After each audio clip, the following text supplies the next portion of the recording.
Okay, we're back. We just got the rocker arms all cleaned up. Looking pretty spiffy compared to the grungy oil things that they were before. They're all honed. Now I got to modify them, and since I opened them up, it takes some of the oiling channels out that carry oil and lubricate the shaft. So I took a rocker arm off of the one of the original rockers that I did, and what I've done here is there's essentially 3 grooves. There's 2 in the bottom and 1 at the top that carries oil, so that the rocker can move freely on the shaft, but yet it carries a little bit of oil with it and lubricating the shaft as it pivots. One thing I did do that wasn't done from the factory was from this little oil hole, and that's the reason why it wasn't done from the factory is because these were oiled through the head, so it was being provided oil underneath in these channels in the shaft. So the shaft itself had small oiling holes in the bottom, and it would lubricate throughout this whole thing. Now what we're doing is converting to oil through the push rod. So this passage here at the top of the push rod that was just actually for lubricating the top of the push rod becomes our main channel of oil, and oil will come in here, go through this small orifice, and then be directed onto the rocker shaft. So what I've done is I've cut a small groove from that shaft, or from that small oil hole, up to the first groove on the top. I don't know if it's necessary to cover it on the bottom because it'll actually travel around the shaft and around the tolerances of the rocker and in between the rocker and the shaft. And then it'll fill these voids down here.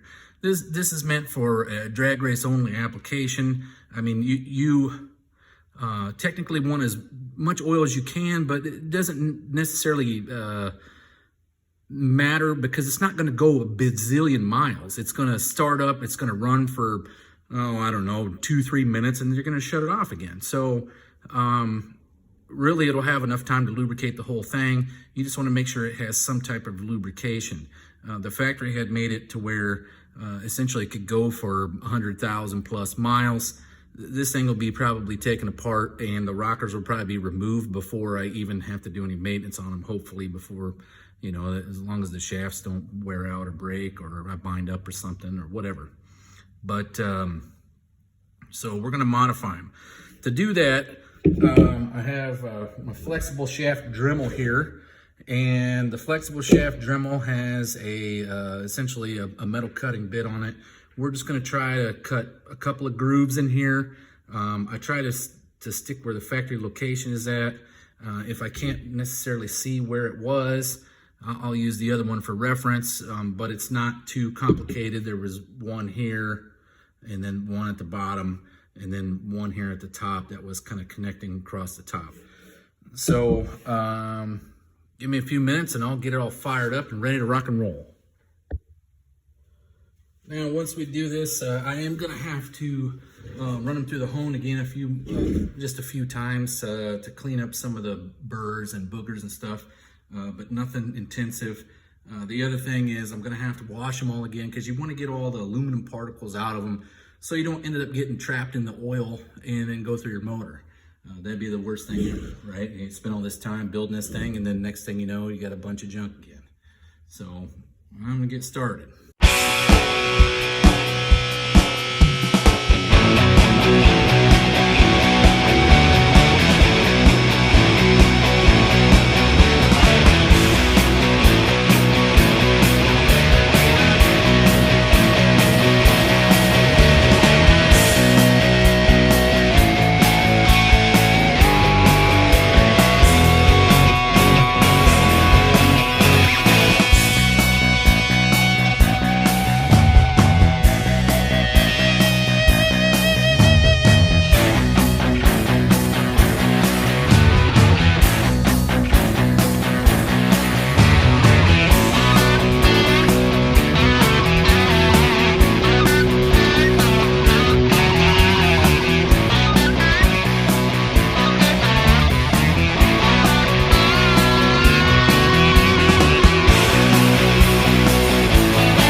I had to do is just clearance them a little bit so that the oil can travel through there. Now I'll run them through the hone again. Here we are back at the honing table. I just did one rocker and kind of get back into the groove of things. But I found that 25 seconds each side is plenty. All you're trying to do is knock the burrs off that you just possibly created with the Dremel.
Rinse these and clean them up again, and then we'll be back at it. Then we can start assembly.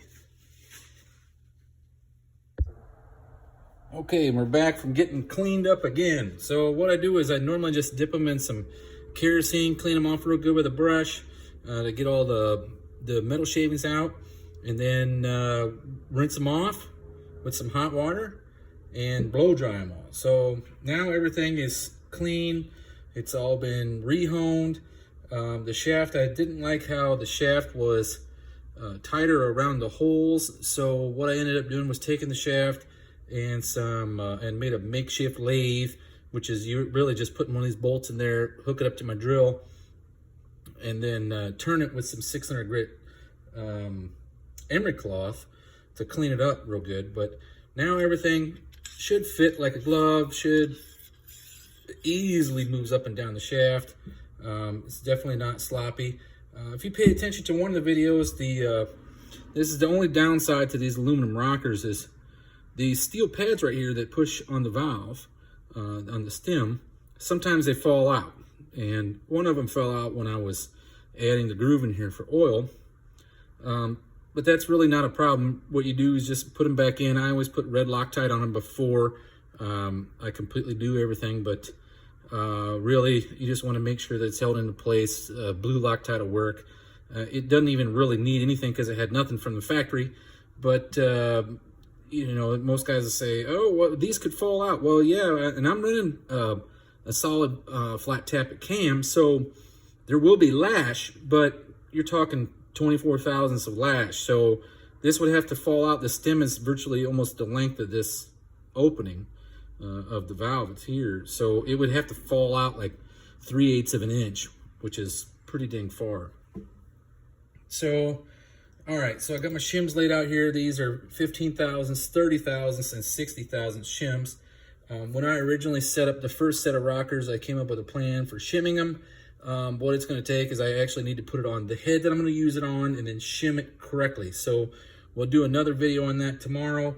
But now you see what it takes to make a set of rocker arms that didn't work on this newer style shaft that was larger diameter. But now you got the higher ratio rocker. It's a lighter rocker. And speaking of that, after all this work, let's go ahead and weigh it and see how much we've actually taken off of it. Because I didn't do this with the other ones, and I just thought of it when I was here messing with it. So it was 59 grams before. Now it weighs a whole whopping 58 grams. It's really negligible what you've taken off. So that's still the lightest rocker that you can get for a Buick 350. These will actually work on a 455. If you bought the heavy-duty rocker shafts from TA Performance for a for a 455 or 400, 430, whatever.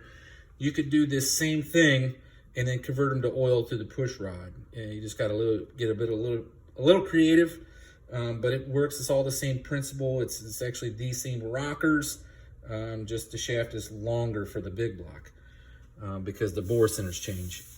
But that's going to be it for today.